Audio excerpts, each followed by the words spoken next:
할렐루야, 반갑습니다. 2021년 2월 1일 월요일 신성의 아침 시작하겠습니다. 2월 시작됐네요. 2월은 내일은 또 입춘이고 봄이 시작되지 않습니까? 여러분 마음도 지난주에 또 춥고 눈도 많이 왔는데 마음 편안하게 밝게 가지시면서 이 한 주간도 또 승리하시기 바랍니다. 함께할 찬송은 540장입니다. 주의 음성을 내가 들으니. 주의 음성을 내가 들으니 사랑한단 말일세. 믿는 마음으로 주께 가오니 나를 영접하소서.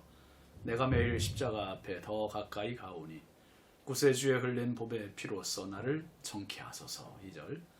주여 넓으신 은혜 베푸사 나를 받아주시고 나의 품은 뜻 주의 뜻같이 되게 하여 주소서. 내가 매일 십자가 앞에 더 가까이 가오니 구세주에 흘린 피로써 나를 정케 하소서. 3절. 주의 보좌로 나아갈 때에 어찌하니 기쁠까. 주의 얼굴을 항상 배우니 더욱 친근합니다. 내가 매일 십자가 앞에 더 가까이 가오니 구세주에 흘린 보배의 피로써 나를 정케 하소서. 4절. 우리 구주의 넓은 사랑을 측량할 자 없으며 주가 주시는 참된 기쁨도 헤아릴 수 없도다. 내가 매일 십자가 앞에 더 가까이 가오니 구세주에 흘린 보배의 피로써 나를 정케 하소서. 아멘. 하나님 말씀은 사무엘하 19장 7절 8절입니다. 이제 곧 일어나 나가 왕의 부하들의 마음을 위로하여 말씀하옵소서. 내가 여호와를 두고 맹세하옵나니 왕이 만일 나가지 아니하시면 오늘 밤에 한 사람도 왕과 함께 머물지 아니할지라. 그리하면 그 화가 왕이 젊었을 때부터 지금까지 당하신 모든 화보다 더욱 심하리이다 하니 왕이 일어나 성문에 앉음에 어떤 사람이 모든 백성에게 말하되 왕이 문에 앉아 계신다 하니 모든 백성이 왕 앞으로 나오니라. 이스라엘은 이미 각기 장막으로 도망하였더라. 아멘. 오늘 말씀 제목은 백성을 얻다입니다. 백성을 얻다. 여러분, 모세가 하나님의 부르심을 받고 즉각 순종한 게 아니잖아요. 모세는 뒤로 자꾸 뺐습니다. 소극적이었습니다. 그 이유가 뭡니까? 두려워서였어요. 두려워서. 자기가 나섰다가 백성들이 따르지 않으면 어떡할까 하는 그 두려움. 백성들이 네가 누구냐라고 물을 때 너에게 말씀하신 하나님이 대체 어떤 분이냐라고 말할 때 어떻게 말해야 할지, 그들이 나를 따라올까, 그 리더십에 대한 자신이 없었습니다. 근데 하나님 함께 하시니까 감당되잖아요. 그런데 모세의 후계자 여호수아도 똑같았습니다. 여호수아도 이 백성들이 자기를 따를까에 대한 걱정, 두려움. 그때 하나님께서 또 이스라엘의 장로들도 똑같은 말을 했습니다. 뭐라 그랬습니까? 강하고 담대하라. 강하고 담대하십시오. 그 이야기였습니다. 여러분, 지도자에게 있어서 가장 중요한 것은 지도력입니다. 리더십입니다. 리더십 없으면 무리들이 따르지 않지요. 또 무리들이 따른다는 것은 리더십이 있다는 이야기예요. 특별히 지도자에게 있어서 가장 힘이 있는 것은 몇 명이 자기를 따르느냐. 인원에 따라서 자기의 힘도 달라집니다. 그런데 지도자는 있는데 따르는 사람이 없으면 그것만큼 초라한 게 없죠. 그것만큼 힘이 없는 게 없습니다. 여러분, 모세가 하나님 앞에 그 두려움을 극복하고 하나님의 인도하심 따라서 지도자가 되었을 때 장정만 60만 명이 그를 따랐습니다. 참 전무후무한 지도자였습니다. 오늘 말씀을 보면 이제 아들 압살롬의 죽음으로 너무 큰 슬픔에 잠겨있는 다윗 왕입니다. 근데 이게 어느 정도 슬픔의 자리에, 사적인 자리에서 극복하고 공적인 자리, 왕의 자리로 와야 되는데 이 다윗 왕이 왕의 자리로 올 기미를 보이지 않는 너무 큰 슬픔에, 상심에만 빠져 있는 겁니다. 부하들은 분위기가 지금 어떻습니까? 이 압살롬을 죽인 것에 대한 자신감, 패기 넘치는 이 승리의 기쁨, 이 도취되어 있어요. 이게 잔치 분위기인데 왕이 이렇게 슬픔에 빠져 있는 걸 보고 모두가 마치 전쟁에서 진 것처럼 모두 각기 자기의 장막으로 들어갔습니다. 이런 상황을 보고 이제 요압이 왕에게 나와서 항의를 합니다. 오늘 7절 말씀 보시죠. 이제 곧 일어나 나가 왕의 부하들의 마음을 위로하여 말씀하옵소서. 내가 여호와를 두고 맹세하옵나니 왕이 만일 나가지 아니하시면 오늘 밤에 한 사람도 왕과 함께 머물지 아니할지라. 그리하면 그 화가 왕이 젊었을 때부터 지금까지 당하신 모든 화보다 더욱 심하리이다. 요압이 왕에게 하는 말이 뭡니까? 이제 일어나 나가십시오, 그 말이에요. 이제 일어나, 이제 그만하면 됐습니다. 그만 슬픔에 잠겨 계시고 속으로만 삭히시고 일어나야 됩니다.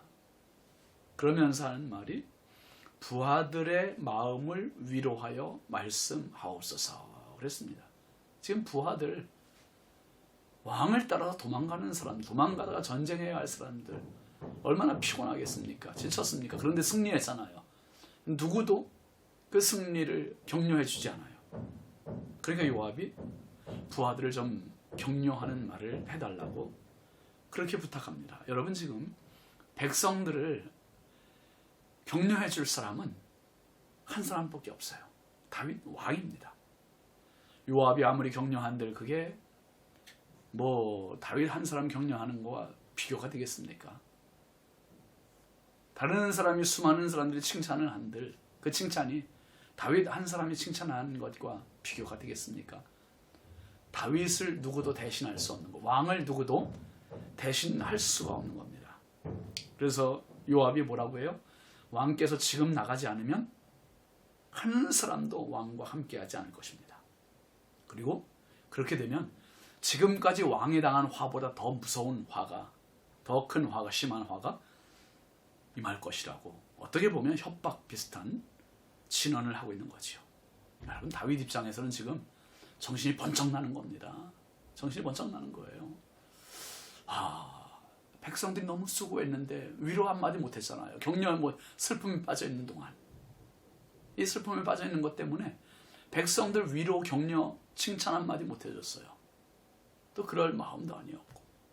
그런데 이대로 가다가는 백성들이 한 명도 나에게 돌아오지도 않을 것이고, 또 지금까지 당했던 모든 어려움보다 더 큰 어려움을 당할 것이라는 이 말이 아주 정신을 반짝 차리게 한 겁니다.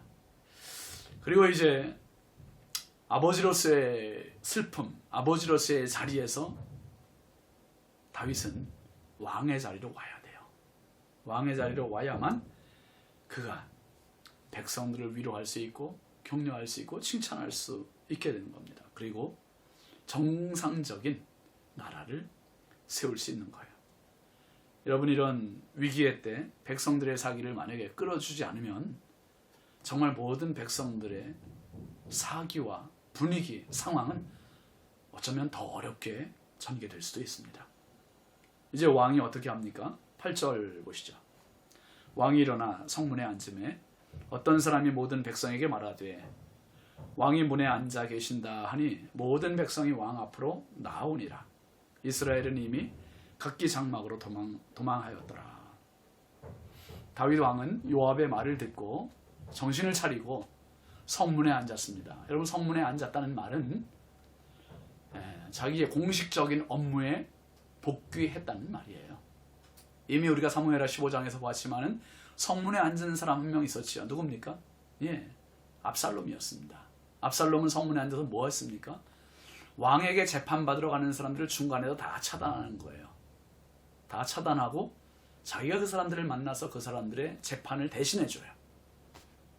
이 성문은 예로부터 고대에 백성들을 재판하는 자리였는데 지금 다윗 왕이 성문에 앉았다, 그 말은 백성들 앞에 자기를 공적인 자리로 복귀했고 자기의 건재함을 과시하고 나타내는 그러한 모습입니다.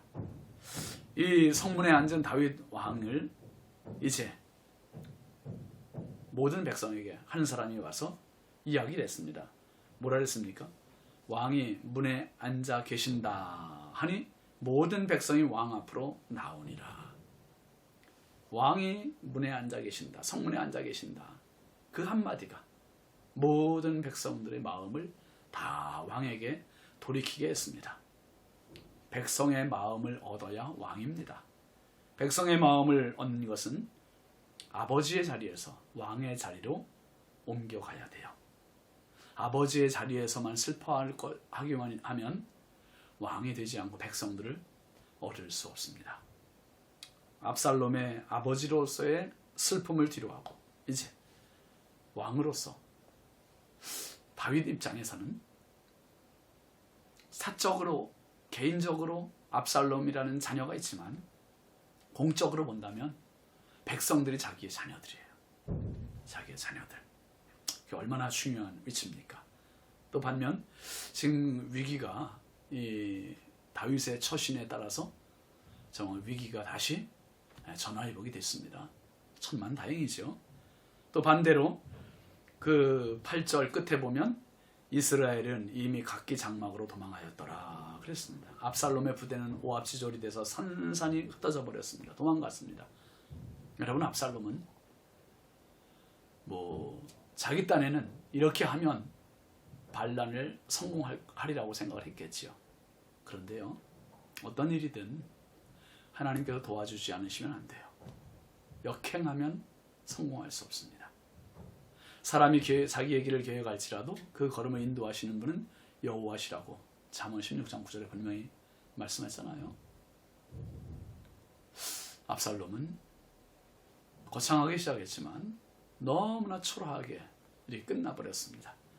개인의 감정과 아픔과 슬픔을 딛고 지금 이제 백성에게 돌아가고 백성의 마음을 얻은 다윗 왕. 다윗은 이스라엘의 성군입니다. 여러분, 하나님을 한번 생각해 보세요.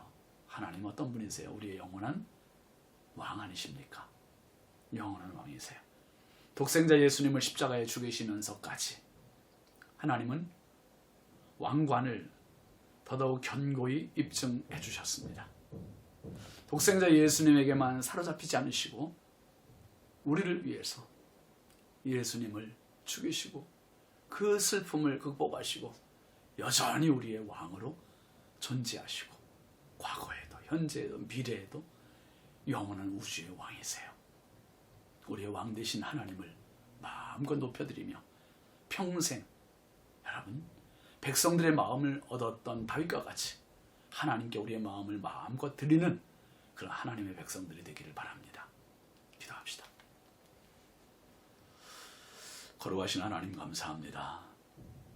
백성이 슬픔에 젖어 다윗이 슬픔에 젖어 백성들의 마음을 얻지 못하고 있을 때 요압의 말을 듣고 다윗은 백성들에게 갔고 백성들의 마음을 얻었습니다. 하나님, 예수님의 십자가 죽으심을 얼마나 크나큰 슬픔이요 비통이실 텐데 하나님은 그럼에도 불구하고 독생자를 십자가에 죽이시면서까지 우리를 사랑하셨고 우리의 영원한 왕이셨습니다. 앞으로도 영원한 왕이시고 천국에서도 영원한 왕이 되실 것을 믿습니다. 하나님, 다윗이 백성들을 얻은 것 같이 이제 저희들도 마음껏 우리의 마음을 하나님께 드려서 하나님의 왕 되심을 더 높여드리는 저희의 삶이 되게 하옵소서. 2월 시작됐습니다. 이 한 달 동안도 은혜롭게 인도하시고 하나님 무엇보다 저희들의 삶에 모든 왕이 되어 주옵소서. 예수님의 이름으로 축복하며 기도합니다. 아멘. 오늘도 하나님을 왕으로 모시고 승리하십시오. 감사합니다.